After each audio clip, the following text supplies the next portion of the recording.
When life and ministry is good and we have a strong sense of ownership, what do we do with the internal shift, that feeling that change is looming around the corner? I'm Tim Austin, and you're listening to Navigate. This is a place where I'm captivated by all things transition related, and from time to time I like to dive in deep to a fellow traveler's personal transition story. You know, there's so much to learn from each other as we get vulnerable and share our stories. And today we'll be continuing the conversation with Jennifer Davis. Jennifer is a former college classmate of mine who's been navigating a major transition season. She's a wife, mom, and pastor within the Assemblies of God movement. And we're going to be picking up where we left off in part one of the conversation as we hear about the insights Jennifer captured while she embraced rest through a major season of change in her life. So thanks for listening in to part two of my conversation with Jennifer Davis. And so that's when you talk about key conversations, conversations with my husband, conversation about what that was going to mean for us. So now we're talking about the next transition. Yes. Of leaving. Yeah. Okay. Conversation with my lead pastor, who I, obviously reported to, conversations with the board, and recognizing that, I've got to tell you, it's easy to want to leave when things are hard. Yeah. But when things are good. Yeah. Why do you want to leave then? Yeah, we bought a house. I mean, we're like, we're going to, let the roots keep sinking down. But, I look back now and I realize even moving into that house, it was like we'd been kind of uprooted and put in a nursery pot. And it felt very temporary. I see that now. I just thought it was the chaos of moving that is, maybe that's why I felt that way. Now I realize it was just the beginning of a bigger transition the Lord was going to lead us to make. Yeah. So, things are great. Right. Getting to see the fruit of everyone's labor, the beauty that alignment and unity brings. And here I feel, oh, Lord, the vision is stopping and the sense of responsibility is being lifted. Like you said, the grace is beginning to lift. Yes. And through process. That time, I will say, I really began to understand that the next most important thing that I would do for that church was to leave. Okay. Yeah. And you began to realize that a lot of what I'm hearing you say is internal, kind of this knowing, this sensing, this knowing internally. Yes. What do you do with that? Because a lot of people, depending on how we're wired, that's a lot of that's a big struggle for many people who are wrestling with possible transition. What did you do with that? Yeah. That internal piece. Oh. Where'd you go with that? I tried to be really present with what I was sensing. And I'm a feeler. I'm like the one that walks into a room and feels like all the stuff that's going on in the room. And that's why it was challenging when things were, less than peaceful around the campus. Everywhere I'd walk, I'd like absorb something else. And so, I'd walk the campus a lot, and there were places up on a hill, down a hillside, in the sanctuary, behind the sanctuary. I can see them now, even as we're talking, where when I could sense the Spirit of God at all, almost like a breeze. And I just worked at training myself to stop and listen. I wanted to hear what Father God was telling me. What are you telling me? Why am I sensing this? Why does this feel different? Like I said, is this, is just the honeymoon over? And now but I was beginning to understand that what needed to happen next in the life of that organization was going to require somebody else to put their hand to the plow. So there was a surrendering that had to happen. This is the place. I mean, we served there before our son was born. Our son, just on a personal level, right? It was our son was dedicated to the Lord here. Much ownership. He was baptized here. We've got, the kids that were little are now leading, students from our youth ministry are now pastors on staff. Just such a tremendous love for a people and a place. And so I would say that it was like a continuous conversation with the Lord.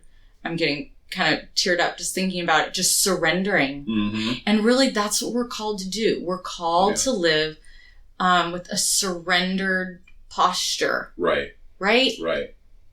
Jesus, I have just so marveled in Jesus's humanity. Mm-hmm. I think I've focused more on his humanity in the past probably 5 years than ever before. In how did he walk with such a surrendered posture? He said yes to the cross, probably 1 million times before it ever happened, because he was surrendering, staying aligned with his Father all day long, right? Yeah. So it was a season of just surrendering over and over and over again, if I'm communicating that clearly, and realizing that I didn't know what was next. And I'd always, from the time we left Bethany, had always served in ministry at a church, and the way that it typically works is, the phone rings and your next opportunity shows up, right? Or, okay, so that's someone shows you the door and then you go looking. I've seen it both ways. Yeah. But I was standing there not knowing and unsure. And, I could do this. Well, I've always felt like I should do this. I could do this. And then realizing that that's not what needed to happen. And it was actually my husband who said, Jen, you ought to take a sabbatical and not look for what's next. Yeah. Okay. And I was sabbatical, what's that? That's what makes this transition stand apart from previous ones, in a sense that you didn't know what you were going into, and actually that was God's plan that you didn't know. Yes. And then there's this invitation to sabbatical. And I really think during transition seasons we get these invitations from the Lord, which are focused on recalibrating, stepping back, renewing, our focus and our perspective. Yes. And just so there's this invitation. But how did you? I don't know. Sometimes we don't always receive those very well because we don't give ourselves permission, to even though the Lord may be, or others may be giving us permission. Yes. Our loved ones, even. But we have these this internal thing going on sometimes where, I couldn't do that. Yeah. Sabbatical. Yeah. That's. Well, and this is one of those situations where our church had a policy about sabbaticals that after so many years you would get a 3-month sabbatical. Okay. I was actually at a point where it was time for that. Mm-hmm. It actually had passed a little bit. It was almost, the timing wasn't good to step away. So I had to ask myself, am I just tired? And I was tired. I was really tired. I didn't feel conflicted anymore. There wasn't that sense of battle. Right. But I was tired. Should I step away? And the more we talked about it, the more we prayed about it, I realized, no, it's that the assignment's done. My assignment's done. I turned my paper in is, what it felt like. And so, that jumping out into the unknown and actually taking a break. Yeah. Because I could have just resigned. So key conversation. I involved my senior pastor in this conversation. And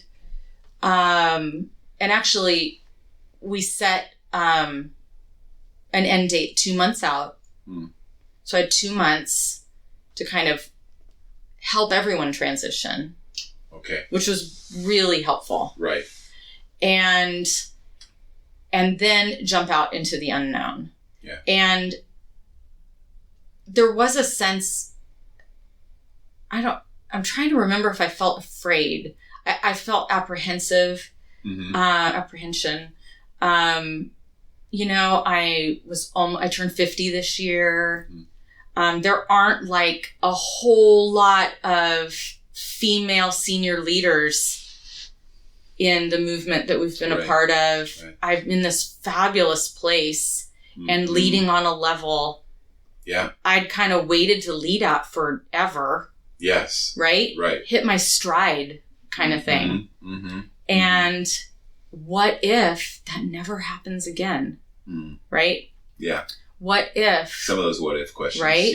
Yeah. Midlife. Yeah. This is scary. Yeah. But... one of the things that I've always been fascinated with were people that took huge leadership leaps. Yeah. I find myself interviewing people. I remember meeting a guy up in Portland that owned a chocolate store. And I began to talk to him, and he had been like an accountant. But he'd had a passion for chocolate. And he left this high-paying job as an accountant to become a chocolatier. And, I find myself interviewing strangers and friends and colleagues that have done amazing, brave things. Okay, so... church planters, missionaries, and I found myself asking about the leadership leap and how did you take that risk and how did you make that leap? And I knew enough about myself to know that I had never taken that kind of a leap. And it might sound funny to think that taking a break was somehow this huge leap. But for me, it was the Lord's invitation to be transformed. And, it's a little funny to talk about it right now because I think the process is still happening for me. But what he was inviting me into was a deeper sense of trust in him, in his provision, his direction, but also a trust in my ability to hear his voice and do whatever it is he was asking me to do. And so to step out and say, okay, it's a big blank canvas and I'm going to be okay with that. Right. Was a huge leap of faith for me. And my mom is so sweet. She took me out and, wanted to know if I was depressed, which I was grateful she was checking in because it was so crazy. People thought it was crazy, and yet I had just a deep sense of peace and knowing this was the next assignment. It wasn't just leaving that position. Okay. It was accepting an invitation. Okay. To enter into a transformational journey with the Lord. Okay. And so... That in itself was the assignment. That was the assignment. Yeah. That has been the assignment. Okay. So, and that's what, I think that a lot of times... there's a couple things here. I talk to a lot of people who are in these big transitions and all the what if questions come up. Yes. What if I do this? What if I take this leap? Am I hearing the Lord correctly? Yes. Is it just my flesh or my own desire trying to, thinking the grass is greener? But I think also the other thing is giving ourselves permission to dream is important. Yeah. And I think sometimes the Lord invites us into these seasons to dream with Him. Yeah. again, and it takes faith, and it's a stretch for many of us to do that because it's not necessarily, the place doesn't feel secure, and necessarily. But he invites us into that place of just dreaming with him what could be. Yes. Getting in touch with our desires and things we're most passionate about too, because we can go for long seasons. And I know that that's where I think my life on the mission field took so many turns, and I became by necessity a kind of a jack of all trades. Yes. And doing so many different things and taking on so many different roles. Yeah. That I forgot what, in a lot of ways, what I was most passionate about. Yeah. Yeah. And it put me on a journey of discovery once I, as you say, surrendered to that process, a journey of discovering and dreaming with the Lord about what could be. Yes. And I think that's part of it. Part of it's related to midlife too, because in midlife we oftentimes come to these places where I want to invest the second half of my life and really hone in on what. That's right. Very strategically. That's right. What is there that, for sure, that I want to focus on. So a lot of that comes into play. Yeah. Well, it was really, I just by nature, I'm achievement oriented, goal oriented. So to not have for my only specific target to be rest, recover, hear from the Lord, I think I was just tired enough that I could surrender to that. I joke around with people and I say, we'd gotten a puppy a couple months prior. Seriously, I took the sabbatical because someone had to take care of the puppy, right? Okay. So it's I tell him that, and it's I had my last day. I threw on my yoga pants and started eating loaves of bread. I mean, it was I just gave into resting, and I had to fight. Mostly, there were just certain people that I would talk to, and I could feel kind of the internal pressure to explain what was happening, explain the plan, explain. And I had to get very comfortable with saying, I don't know. Yeah. Which can feel flaky. But, right from the get-go, in talking to our pastor and talking to the board, we said, we don't know. We don't know what's next. And we want to invite you into our journey by praying with us as we discern beyond this sabbatical what's next. Because a lot of people have a lot of ideas. Right. And I felt like it was so essential. We felt it was so essential to really give into this completely rare moment that was not ushered in by crisis, right? It was an invitation from the Lord to step away, to be, replenished. Right. And we want to go the distance all the way to heaven and, hear that well done and know, because you can get into heaven. We can all, get into heaven. Right. But the sense that we actually accomplished the work that he designed for us to do. Yeah. Right? In the way he designed for us to do it, aligned with him. That second half is so, so important. And we know that it's not even promised to us, but it just is really essential. And so, so we entered in and that was how many months ago?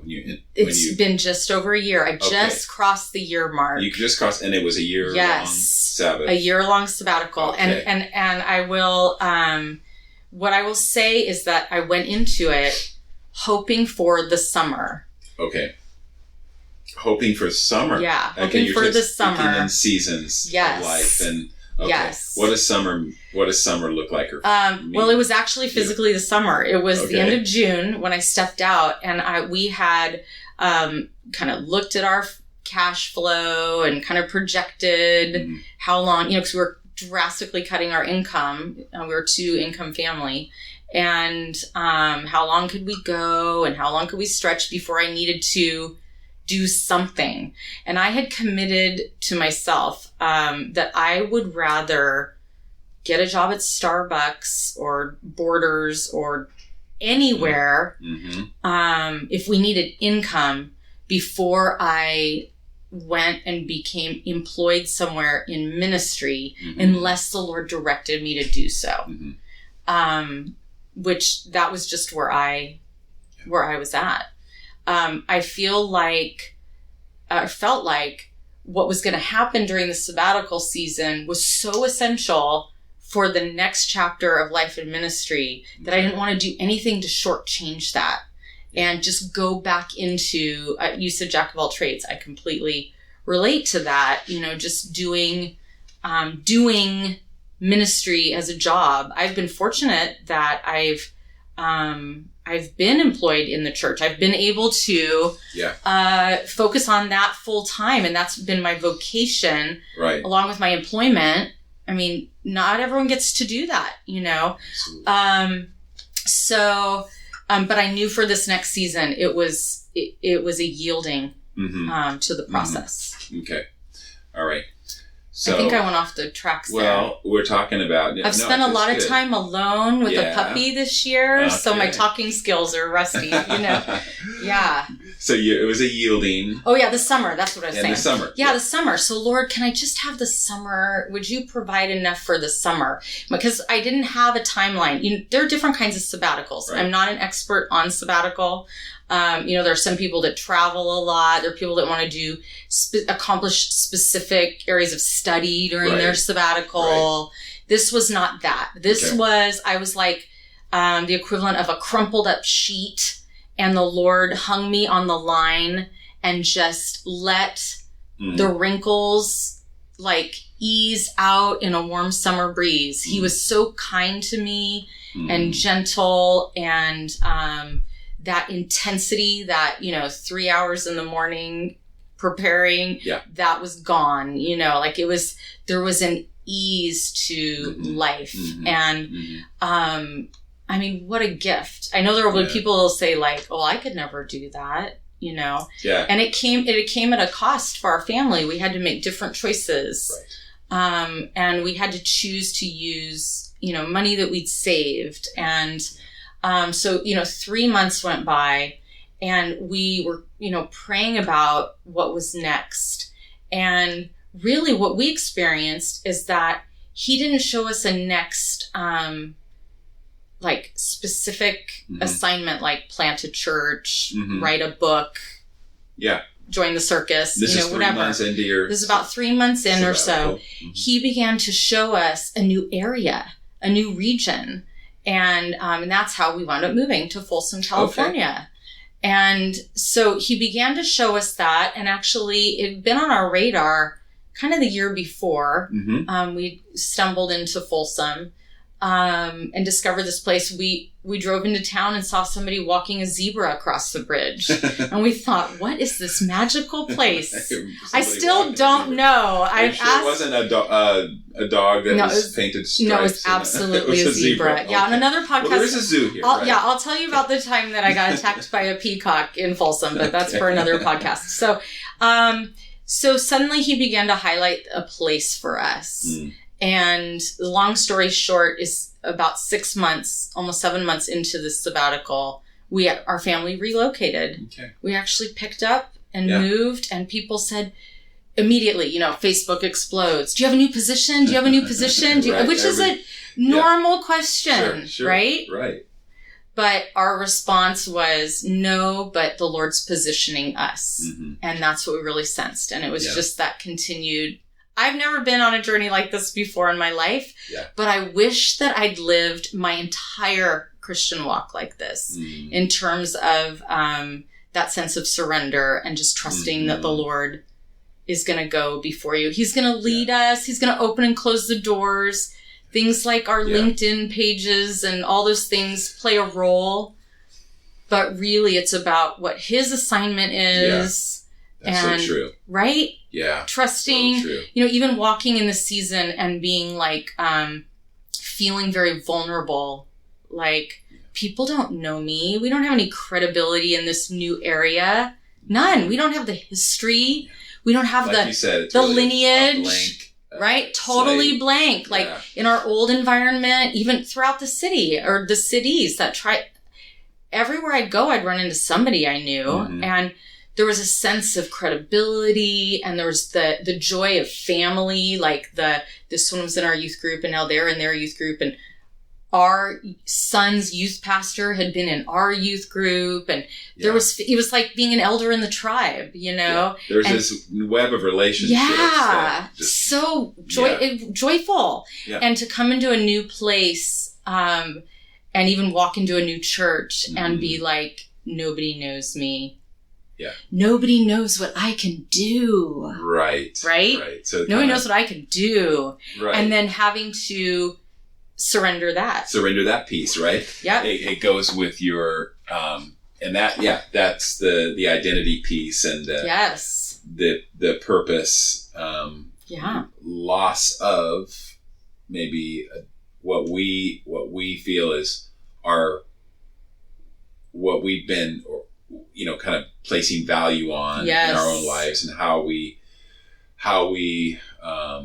or others see us, and what the value we bring. Oh yeah, our personal brand. It's our personal brand is how when people say it today. Yeah. Yeah. So, okay, so how just overall, kind of how is this sabbatical season positioned you for the next thing? And just kind of what... Well, it's interesting. I just did, a few weeks ago, I did just a short class. It was for a coaching certification. And I did the first class. I thought, I'm going to actually use this. Yeah. It was in the last month of my sabbatical. So I will say this. The 3 months stretched to 6 months. Our family relocated, totally changed our situation, and we realized I could keep going for a little ways. And so time went on, settling our family into this new place. And then I started just like that time, the spring before, when I felt the Lord, taking the coat off. Right. It was like I could tell he was fitting me for a new coat, and that the season was coming to an end. So we started talking about that and processing that as a family. And I don't know what the work is going to be, but what is this how's this going to impact us? And I said to my 14-year-old, how do you feel about me beginning to work again? Mm-hmm. And he said, well, Mom, it's called a sabbatical. It's not called retirement. And I thought that was, wise for a 14-year-old, sure. And so we started to gear up for that. And one of the most beautiful things is we started our sabbatical in Hawaii. Mm-hmm. And then we had scheduled another trip to Hawaii because our family friends, there was going to be a wedding. And I didn't realize it, but it was on the exact same week 1 year later. So it was like the Lord bookended this beautiful, beautiful season. Yeah. And so just kind of gearing up for, the winding down and then the gearing up. So I decided to take this class. Okay. Did you follow me on the rabbit trail? Yep. Started to take this class, and I went to the class really to use that time and that space. It was 3 days away. Okay. And I knew I would be in 100 coaching conversations over the course of this class. And so I went in intentionally wanting to focus on how am I going to transition out, what's next, et cetera, et cetera. And one of the exercises that we did, they used a tool. It's pretty common in coaching called the Wheel of Life. Mm-hmm. And it has a bunch of pie shapes. It's a circle with, looks like a pie, a cut up pie. And it has, health, family, work, all the different segments of life. Mm-hmm. And, the idea would be is that you give this to somebody and they're on a scale of 1 to 10, supposed to shade in the little pieces of pie to show how satisfied they were experiencing those parts of their life. And you can make a wheel of life with anything. You can use it to measure, satisfaction in whatever area. Mm-hmm. And so it was really interesting because I was filling out my little pieces of my pie, and I had people sitting to my left and right, and I looked at their pie and it was like little tiny low numbers. It looked like really sad. Like, I don't want that pie, and I looked at mine and the whole thing was almost colored in solid. And I realized in that moment that a time of rest, a time of actually having recreation, a time of reconnecting with myself and with so many important people in my life. We didn't even talk about that. It created such alignment within myself that it equaled amazing satisfaction. Yeah. And it was really, if I'd filled that little pie thing out like a year before, it would have been, blank practically. Mm-hmm. Practically. Mm-hmm. And so that really was telling to me, and it showed me that I'm whole. Yeah. Right? Yeah. And I will say that what was interesting to me, I went in with no agenda, for a planner to not be using a plan. Yeah. It was huge. We're nodding. Tim and I are nodding. You can't see that. Yes. And I just let the year kind of take its course. It was like being on a lazy river. But what was really interesting is almost immediately I started reconnecting with people from my childhood, people from college, people from the first church that I ministered in. I found myself reading old journals, reading papers I'd written in college. It was that sense of coming back to. I had served and spilled out, all of who I was and served the mission of the assignment. Right. And, like you, jack of all trades, you just do what you got to do to make it happen. Right. And suddenly I was rediscovering who I am. So I think just reestablishing that foundation and grounding myself in my community, my lifelong community. I wound up having lots of little things at our house with people. I had a tea for women from the first church that I served in. Yeah, our families got together. Yeah, you guys came over. That was after a long season of not being connected. So so just kind of grounding. Yeah, grounding. But in a really fun way. Okay. And it's funny for those of you that like, Myers-Briggs and stuff, I'm a DI. So our choleric sanguine kind of person. And I have a sense that I was living in like D land all the time. And it's like the other part of my personality woke back up. Mm-hmm. Yeah. And I'm just good. I'm thinking, looking to the next season, I just really sense that there's going to be a whole lot of fun. And that I'm hoping to lead more with the I part of who I am, if that makes any sense. Well, and it's just a beautiful picture of that pie being filled through the sabbatical season. And if you would have done that a year ago, you would have been like maybe just fractions of those pies, being filled. And because God is that's just a testimony to God's power to restore and renew us and to prepare us for the next thing. Like you said, you don't have all the details about what that's going to look like, but you're in a place now. I mean, you're in a place to better hear His voice, to enjoy the moment, and be in the present. That's right. There's so many things of value that come out of that. Yeah. And so, and I would just encourage our listeners, this doesn't have to be, when we're talking about retreat and Sabbath, it doesn't have to be it's got to be a year or it's not a Sabbath. Yeah, it doesn't have to be a year-long journey where you move your family. Right. Exactly. It doesn't have to be that. Yeah. No. Yeah, we're just talking about rest and renewal and retreat in That's general. Right. And building that into your life. Yeah. Your schedule, your calendar, the pauses, the stepping back. That's right. Whether that's a block of time in a day of the week or a quarterly thing. Yeah. That's a day or two of stepping back or after a year, I always think that it's good to look in kind of your week and then maybe month and quarter and then a year. But how can you do that? That's right. Because we're talking about sustainability here. And That's I think right. being in a place where we can serve well out of That's right. the well, That's right. Out of this, all the good things that God has for us. It takes that. Well, and I think my big challenge right now is figuring out how to transfer, just like you're saying, transfer this experience into the next season. Right. Right? Yeah. I don't want to go back to functioning the way I functioned before. Mm-hmm. And I'm on the same journey here with you, I think, because I feel like this has been something that I've been challenged with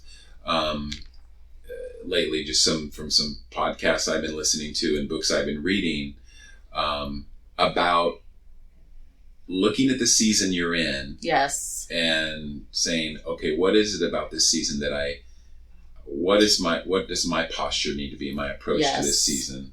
And whatever the season, I think there's some degree of retreat and rest and strategic withdrawal that we were talking about earlier that needs to be built into That's right. Yeah. Yeah.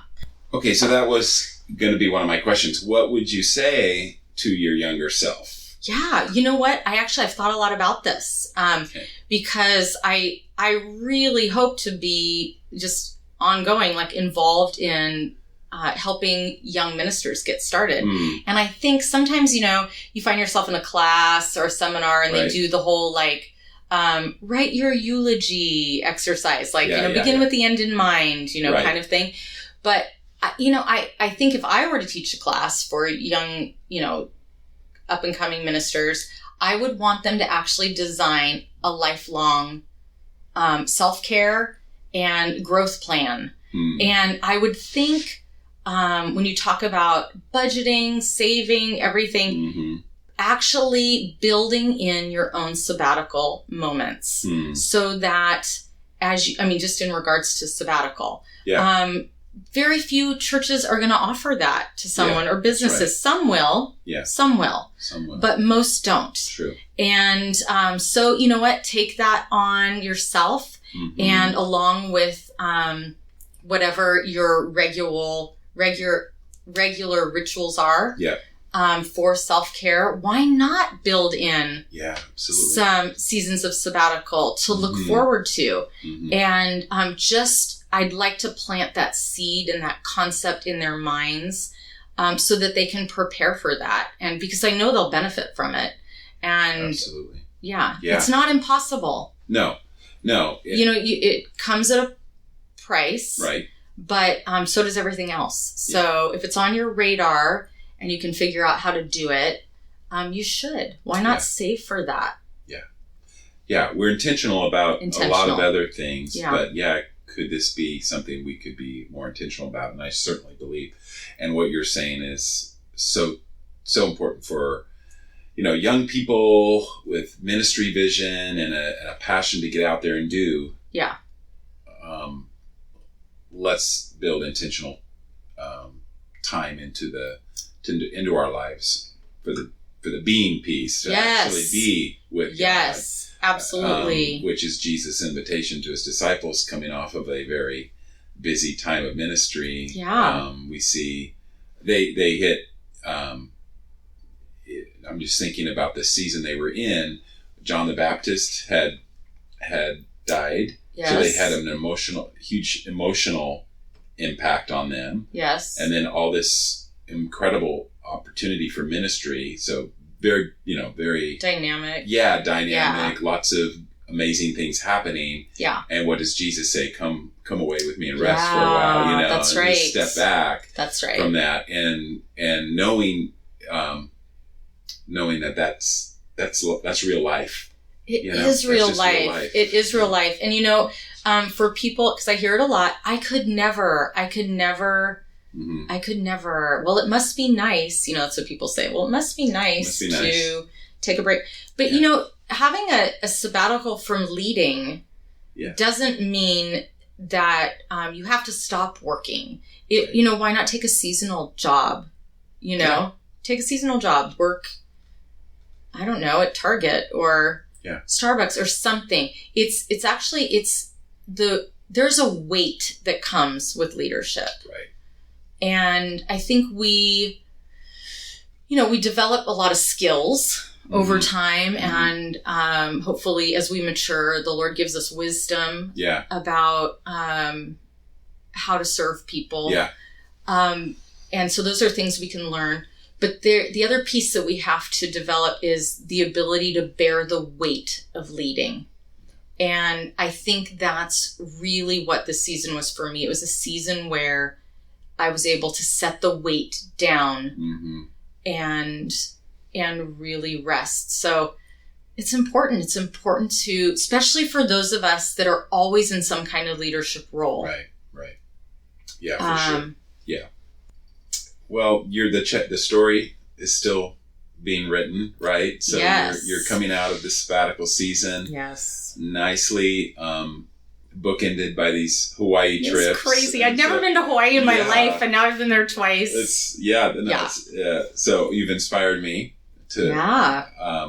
Well, and I will say, the first trip, I wanted to just lay down the whole time. Right. And I found out, maybe you don't know this, you can actually put a lounge chair in a swimming pool. They do that in Hawaii. And I just went to Hawaii and laid down, right? And this trip was so exciting to plan. And it was thrilling to, instead of laying down in the pool, which I think I did that one day. Okay. But my highlight was a 3-hour canopy tour up in the mountains, doing, 1,100 feet zip lines and feeling so alive and free and fully rejuvenated. And I just said, thank you, Lord. I want to run the distance with him. Yeah. And so it was just such an amazing adventure. And it's okay if in the beginning you just want to flop down. Oh, yeah. And bread tastes really good. Yeah, bread. We eat lots of loaves of bread, right? Yeah. But then to see on the other side of that, an excitement for adventure, areas of re-engagement, motivation. Yes. Yeah. All of that is what the Lord does through these times of renewal. Yeah. This is it's still so fresh for me. Maybe we'll talk in another year. Yes. Okay. We can do that. Because I need to, I really have to process all of this and spend time figuring out what all the insights are. But I can definitely see there was a season of just total rest. There was the physical body that needed to rest and emotions. And then I can remember my spirit kind of spark of joy, really returning.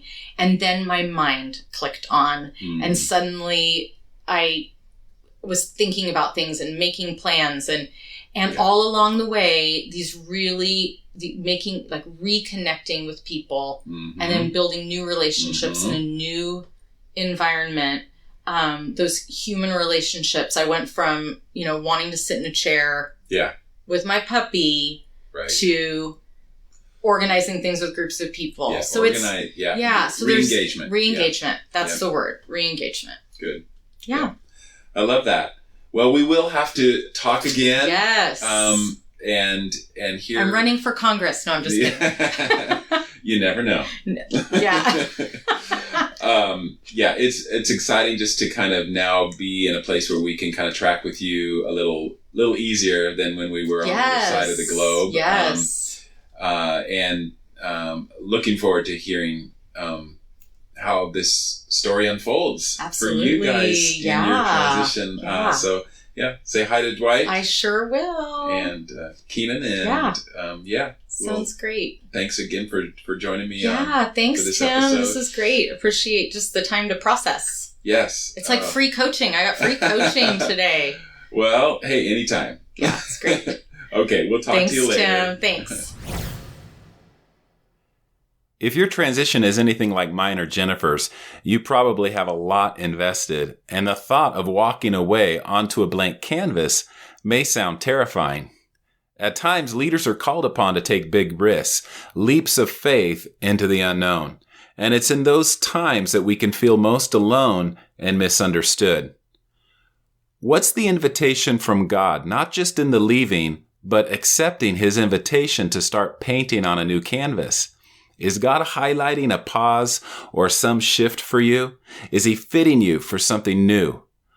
A coach is a trained professional who knows how to come alongside, ask the right questions, and work with you to formulate a growth plan during seasons of transition.